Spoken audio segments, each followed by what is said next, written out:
राधे राधे। जय श्री कृष्ण दोस्तों। कैसे हैं आप सभी? आशा करती हूँ और उम्मीद करती हूँ कि आप सब अच्छे होंगे। मैं अच्छी हूँ और आप सब भी अच्छे रहिए, क्योंकि सावन का बहुत ही खास महीना है और इसमें आप सभी भोलेनाथ जी से कृपा करते रहिए और भोलेनाथ जी का आशीर्वाद लेते रहिए।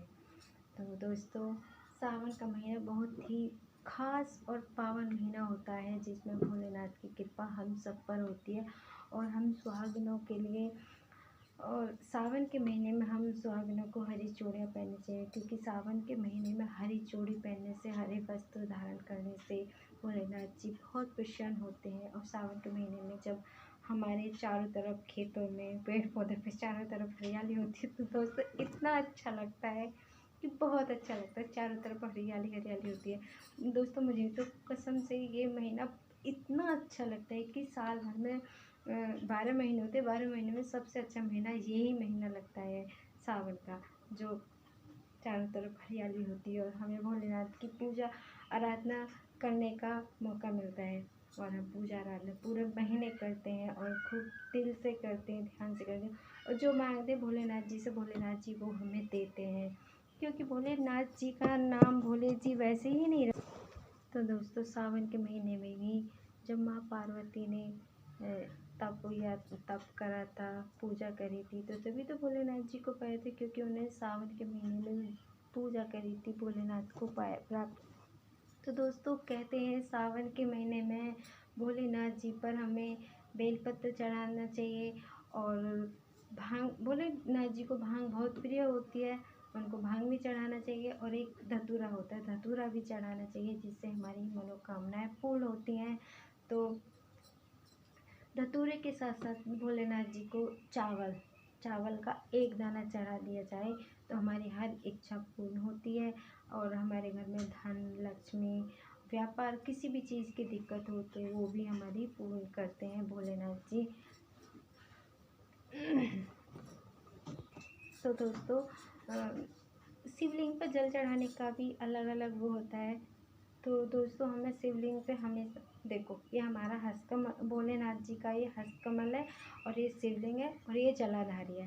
तो हमें जलाधारी की तरफ इधर नहीं बैठना चाहिए, जिधर हमारा जल बहता है शिवलिंग पे, उधर हमें बैठना नहीं चाहिए। हमें हमेशा इधर दक्षिण की दिशा में बैठना चाहिए और हमारा मुंह वो उत्तर दिशा में होना चाहिए। ये पूजा हमारी बहुत भोलेनाथ को प्रिय। या फिर हमें इधर पश्चिम दिशा में बैठना चाहिए, जिससे हमारा मुंह पूर्व दिशा की तरफ हो। हमें इस तरह से बैठ के भोलेनाथ की पूजा आराधना करनी चाहिए, दिया लगाना चाहिए हमें। मैं भी प्रदीप मिश्रा, जो गुरुजी हैं, सीहोर वाले बाबा हैं, मैं भी उनका वीडियो देखती हूँ काफ़ी। मैं उनकी देख के नहीं है, मैं भी पूजा करती हूँ और वो जितने भी उपाय बताते हैं मैं उपाय भी कर लेती हूँ, जिनसे हमारी मनोकामना पूर्ण होती। तो दोस्तों, हमें प्रदीप मिश्रा जी गुरुजी कहते हैं कि हमें भोलेनाथ जी के मंदिर में, तो प्रदीप मिश्रा जी गुरुजी बताते हैं कि हमें वो बताते हैं जो हमारे शास्त्रों में, शिव पुराण में, इनमें लिखा हुआ है वो हमें बताते हैं, और उन चीज़ों को, उपाय को करने से हमको और सबको, आपको भी आराम मिलता होगा। उपाय करने से मिलता है। अरे आप भोले बाबा पे एक लोटा जल तो चढ़ाइए, फिर उसकी कृपा तो देखिए एक लोटा जल की, कि भोलेनाथ आप पर कितना प्रसन्न होते हैं, अपनी कितनी कृपा बरसाते हैं आपके ऊपर। आप करिए तो सही, एक बार एक लोटा जल लेके उन पर चढ़ाइए। देखो, प्रदीप मिश्रा जी कहते हैं कि भोलेनाथ पर एक लोटा जल चढ़ाना चाहिए। मैं मानती हूँ जल चढ़ाना चाहिए। देखो, हम मरीज हैं और भोलेनाथ जी हमारे डॉक्टर हैं। अब डॉक्टर खुद हमारे पास चल के तो आएगा नहीं, हमें मरीज को ही तो जाना पड़ेगा। तो ऐसा ही है, भोलेनाथ जी हमारे डॉक्टर हैं और हम उनके मरीज हैं, तो हमें उनके पास एक लोटा जल चढ़ा कर अपनी सारी समस्या का समाधान उनको बताना है, और पूजा आराधना करनी है, बेलपत्र चढ़ानी है और चावल का दाना चढ़ाना है, और आपकी भोलेनाथ जी हर कृपा पूरी करते हैं। भोलेनाथ जी इतने भोले होते हैं कि जब वो रावण को एक भगवान की पूरी शक्तियों का वरदान दे सकते हैं, और भस्मासुर को ऐसा वरदान दे देते हैं वो कि जिसके सर पे हाथ रखे वही भस्म हो जाए, तो क्या भोलेनाथ जी आपकी इन दुखों का, इन संकटों का हरण नहीं करेंगे।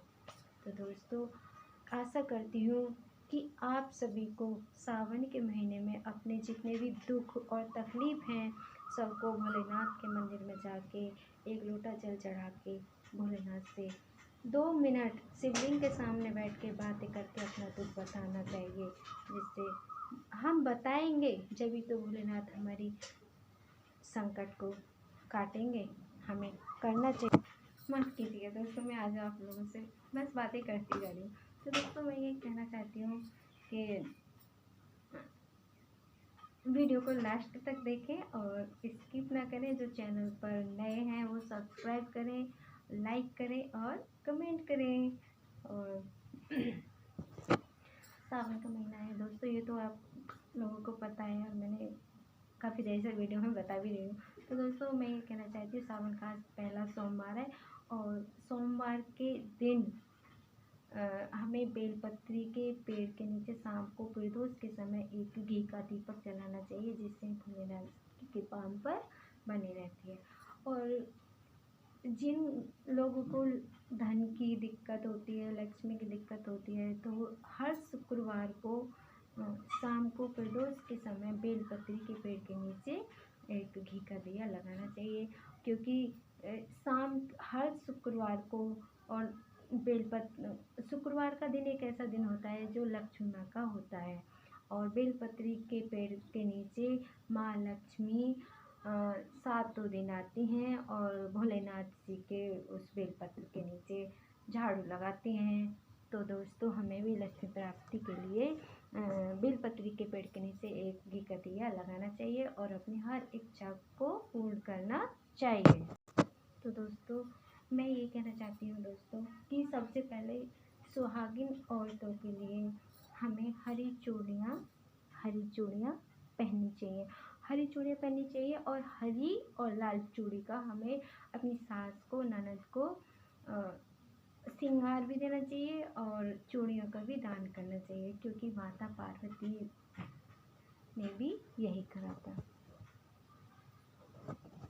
तो दोस्तों, सावन के महीने में जितना हम पूजा आराधना करते हैं और तप करते हैं, व्रत करते हैं, तो उससे हमारा हर संकट दूर होता है। भोलेनाथ जी हमारी हर संकट को काटते हैं।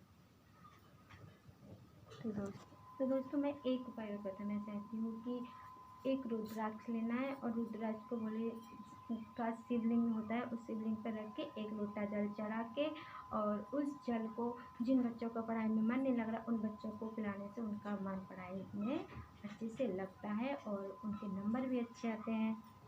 तो दोस्तों, मैं यही कहना चाहती हूँ कि सावन के महीने में एक तो भोलेनाथ जी पर गाय का बना हुआ या तो खीर बना लो या जो आपकी इच्छा हो जैसा वो आपको भोलेनाथ जी के शिवलिंग पर समर्पित करना चाहिए, जिससे भोलेनाथ जी बहुत प्रसन्न होते हैं और हमारी इच्छा का फल हमें देते हैं। तो दोस्तों, सावन के महीने में हमें पंचामृत ज़रूर चढ़ाना चाहिए और अगर आप सावन के पूरे महीने भोलेनाथ जी के मंदिर पर जल नहीं, एक लोटा जल नहीं चढ़ा सकते, तो आप सावन के या तो 4 सोमवार पढ़ते हैं या फिर 5 पढ़ते, जो भी पढ़ें आप उन सोमवार में व्रत रख के लोटा जल चढ़ा के अपनी इच्छा पूर्ण कर सकते हैं। तो दोस्तों, हमें सबसे पहले एक लोटा लेना, उसमें अपने रसोई में जो पानी होता है उसी में से हमें पानी भरना है। और हमें एक बात हमेशा याद रखना, कभी भोलेनाथ जी के मंदिर में हमें खाली लोटा लेके नहीं जाना चाहिए, हमें अपने घर से जल लेकर जाना चाहिए। तो दोस्तों, हमें एक लोटा लेना है और एक लोटे में हमें जल लेना और उस जल में हमें थोड़ा सा शहद डालना है, थोड़ा सा हमें गंगा जल डालना है और थोड़ा सा उसमें दूध डालना है और थोड़ा सा उसमें दही डालना है और थोड़ा सा हमें घी डालना है, जिससे ये पंचामृत हो जाते हैं। पंचामृत चढ़ाने से भोलेनाथ जी बहुत जल्दी प्रसन्न होते हैं और हमारी हर इच्छा को पूर्ण करते हैं। तो दोस्तों, मैं यही कहना चाहती हूँ कि सावन का बहुत ही खास और पावन महीना है। जिन भी भाई बहन को जो भी जैसी भी दिक्कत हो, जैसा भी दुख हो, भोलेनाथ जी से जाकर कहें, एक लोटा जल चढ़ाएं, जिससे अपनी हर समस्या का समाधान भोलेनाथ जी से लें। तो दोस्तों मैं यही कहना चाहती हूँ कि ये इंसानी जीवन जो होता है हमें भगवान का गुणगान करने के लिए मिलता है, और जिससे कि हमारे जो पिछले कर्म होते हैं उनका निवारण हो, और जो हमारे हम आज ही तो अच्छे, हमें क्या पता हमने पहले क्या करा था, कैसे थे, वो तो भगवान को पता है कि हम आज भी कैसे, हमारे साथ क्या हो, किसी को कुछ नहीं पता। तो दोस्तों अपनी हर समस्या का समाधान करने के लिए भोलेनाथ जी की कृपा पानी चाहिए और भोलेनाथ जी की पूजा आराधना करनी चाहिए, क्योंकि सावन का पावन ही महीना चल रहा है और इसे यूं ही व्यर्थ न जाने दें। हो सके तो सावन के जो भी सोमवार हैं 4 या 5, इनका फास्ट करें और अपनी मनोकामना पूर्ण इच्छा फल प्राप्त करें। तो दोस्तों सावन के महीने में हमें भोलेनाथ जी पर जल हमेशा चढ़ाना चाहिए। इस बात को हमेशा ध्यान रखें कि हमें शिवलिंग पर जल चढ़ाना चाहिए और अपनी इच्छा पूर्ण करनी चाहिए। तो दोस्तों भोलेनाथ की कृपा पाने के लिए भोलेनाथ जी के मंदिर जाना चाहिए, हमें पूजा आराधना करना चाहिए। जैसा भी हो सके आपको भोलेनाथ जी के पास जाके अपने दुख संकट का बैठ के 2 मिनट को स्नान करना चाहिए और श्री शिवाय नमस्तुभ्यं का जाप करना चाहिए। देखो जाप तो दोस्तों हमेशा 108 का ही होता है और 108 बार जाप करने में ज़्यादा टाइम नहीं लगता, सिर्फ 2 मिनट का वक्त लगता है। और 2 मिनट से ज़्यादा टाइम हम फ़ोन में बिता देते हैं, टीवी देखने में बिता देते हैं, और कोई खड़ा है तो उससे बात करने में, लेकिन भगवान के लिए नहीं कर सकते। तो दोस्तों हमें भगवान की पूजा आराधना करनी चाहिए। कि सावन का महीना है, इसमें भोलेनाथ जी हर इच्छा पूर्ण करते हैं और हमें उस इच्छा के लिए मंदिर में पूजा तो करना ही पड़ेगा। जैसा भी हो सके आपको भोले जी का नाम लेना चाहिए और हो सके तो एक सत्यनारायण के नाम की पूजा पाठ कथा जो भी होते हैं वो कराना चाहिए। और जैसी आपकी श्रद्धा है उसी तरीके से आपको हरिद्वार जाके कांवड़ लाना चाहिए, अपनी इच्छा को पूर्ण करना चाहिए और वो भोलेनाथ की इच्छा पूर्ण करते हैं। तो दोस्तों सावन के महीने में हमें हर अपनी मनोकामना पूर्ण करनी चाहिए और मनोकामना पूर्ण करने के लिए हमें भोले जी के मंदिर में जाके एक लोटा जल तो चढ़ाना ही पड़ेगा, तभी हमारी हर इच्छा पूर्ण होगी। तो दोस्तों हमें सावन के महीने में जितना हो सके, चाहे आप राम का हो, चाहे भोलेनाथ का हो, चाहे हनुमान जी का हो, चाहे कन्हैया जी का हो, कुछ हो, लेकिन सबका एक ही हो है भगवान एक ही है। नाम उनके रूप अलग अलग है और रूप भी अलग है, लेकिन है तो सब एक ही। तो दोस्तों हमें सावन के महीने में हो सके तो शिव पुराण कथा का पाठ करना चाहिए और जितना हो सके भोलेनाथ जी का भजन कीर्तन करना चाहिए और जैसे भी आप करना चाहते हो ऐसे भजन कीर्तन करना। सावन के महीने में दोस्तों अगर किसी के शरीर में रोग है तो उसे भोलेनाथ जी के मंदिर में सुबह 4 बजे जाके झाड़ू पोछा करना चाहिए। जैसे हम झाड़ू पोछा मंदिर में करते हैं तो ऐसे ही हमारा जो शरीर का जो दुख होता है ना, वो भी हमारे शरीर के अंदर ऐसे ऐसे झाड़ू की तरह निकलता चला जाता है। तो सीहोर वाले बाबा कहते हैं प्रदीप मिश्रा जी कि हमें भोले बाबा के मंदिर में जाके जितना हमें दुख है, हमें उसी दुख के उससे हमें झाड़ू पोछा करना चाहिए, हमारा दुख भी उसी तरह से निकल जाता है। और फिर नहा धो के हमें एक लोटा जल चढ़ाना चाहिए और उस जल को चढ़ा के एक छोटे से पात्र ले जाना चाहिए, छोटी सी कटोरी ले जाना चाहिए और उस कटोरी में जल लेके और अपने घर पे ला के और उस जल को दवाई की तरह पीना चाहिए, जिससे हमारा रोग भी दूर होता है। तो दोस्तों सावन के महीने में अगर हमें कोई दिक्कत है, कोई परेशानी है तो हमें भोलेनाथ जी के मंदिर में जाके ये सब करना चाहिए, जिससे हमारे दुख दूर हो जाए।